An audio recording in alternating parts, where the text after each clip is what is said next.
Hey there, Sussy Gussies. What up, Primals? It's been a while. I've been busy jacking off to hentai and gambling on CSGO. And I've also been working on finals, but that's kind of gay, and I know none of you want to hear that. See, I had a couple videos planned out. See, I had an RE4 remake review in the works, but the script was so bad, I had to get pissed drunk and gamble another $300 in CSGO. So I'm saying fuck that. We're going to talk about Star Wars Jedi Survivor. I'm late to the party, but you know what? I'm still going to talk about it because everyone knows my opinion matters more than the fuck asses at IGN or the bitches on YouTube comparing this shit to Sekiro. So, you know, we're just going to jump straight into it.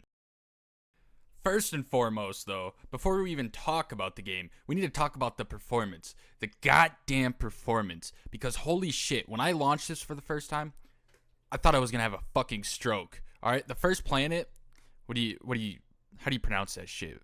Coruscant? I don't know. Coruscant ran about as well as playing Cyberpunk maxed out on a diabetic's insulin pump, alright? Now, just take a second, just think about that, alright? That pump is going to explode, and that's how my PC felt trying to run this.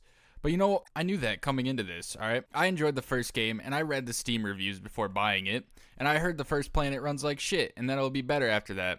So I patiently played this slideshow until I got to Koba, and then I had another question. What are these greasy, cum-gurgling fucks think better is? I went from a solid 30 to 40 frames on the first planet to, drumroll please, 30 to 60 frames. And you might think, oh, well, Michael, you dumb shit, that is an improvement. No, it's not, because imagine, you're in a boss fight, and you're getting around 60 frames, and then the boss does some unblockable attack, and just before he does it, the game drops to 30, and you die. That shit happened to me all the time. So, for the first 10 hours, this perfectly described my experience with the game. So after this, I turned into a pissed off video gamer, because guess what? I didn't play the fucking game! Holy shit. Playing Star Wars Jedi Survivor on the shitbox 360 on the fucking shit cube. Oh shit. I wish that dude came back. I really do. I waited a little bit, just a few days, and then I was like, oh shit, I need to get some gameplay for this. And now it seems to be fixed. As far as I can tell, the performance is fine. Throughout my entire recording, I stayed around 60 to 70 frames without any noticeable drops. So some of you might be thinking, you knew before you bought it that it was optimized poorer than furry cyberfuckers, so it's your fault for buying and playing it. You should have just waited. And my response to that is pretty simple.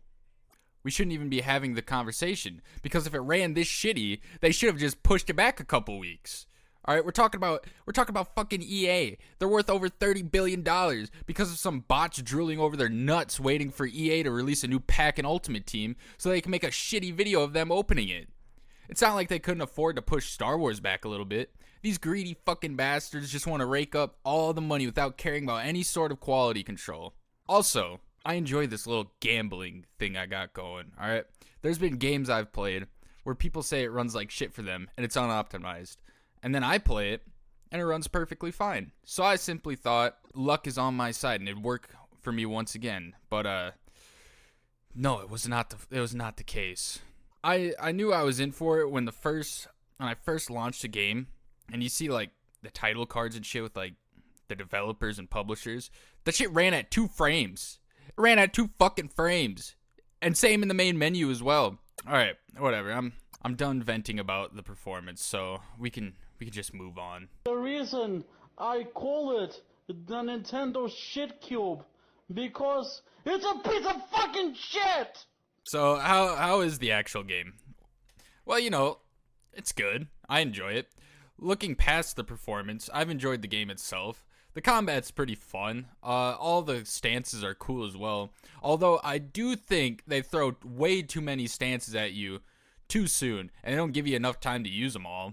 The movement feels smooth as well. Wall running and then jumping down onto a stormtrooper is satisfying. Oh yeah, and the dismemberment is brutal as well. They kind of stepped that up too. You can chop some bitch-ass stormtroopers' arms off, and it feels good to do.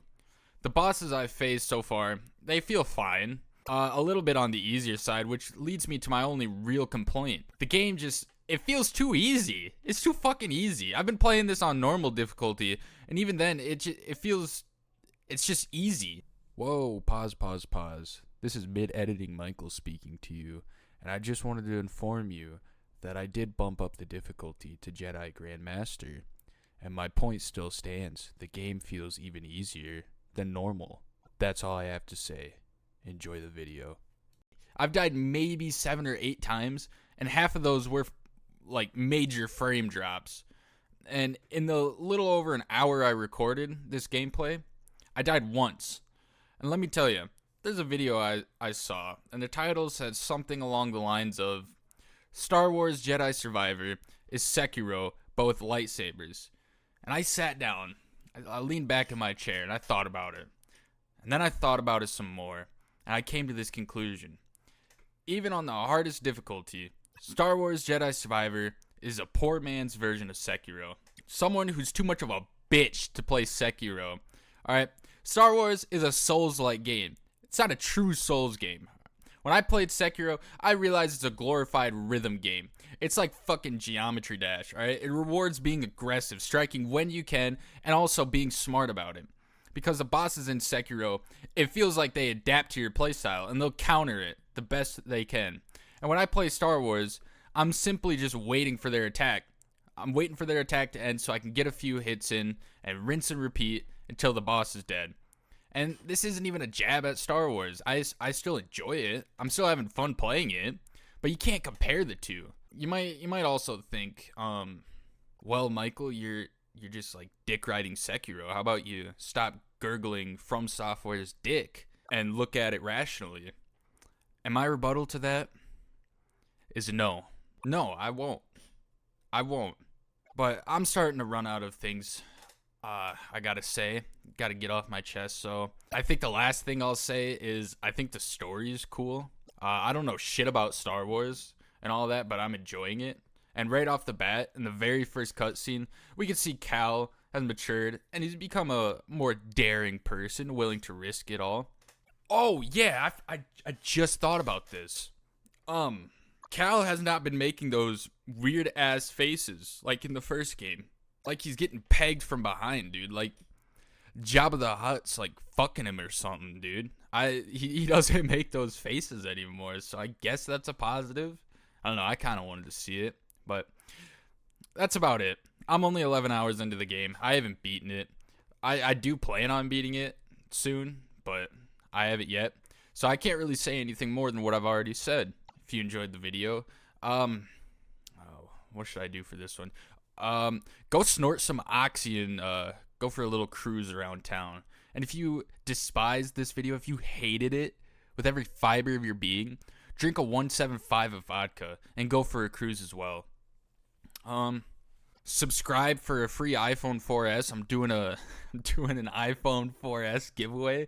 And as always, thank you for watching, and Michael's out this bitch.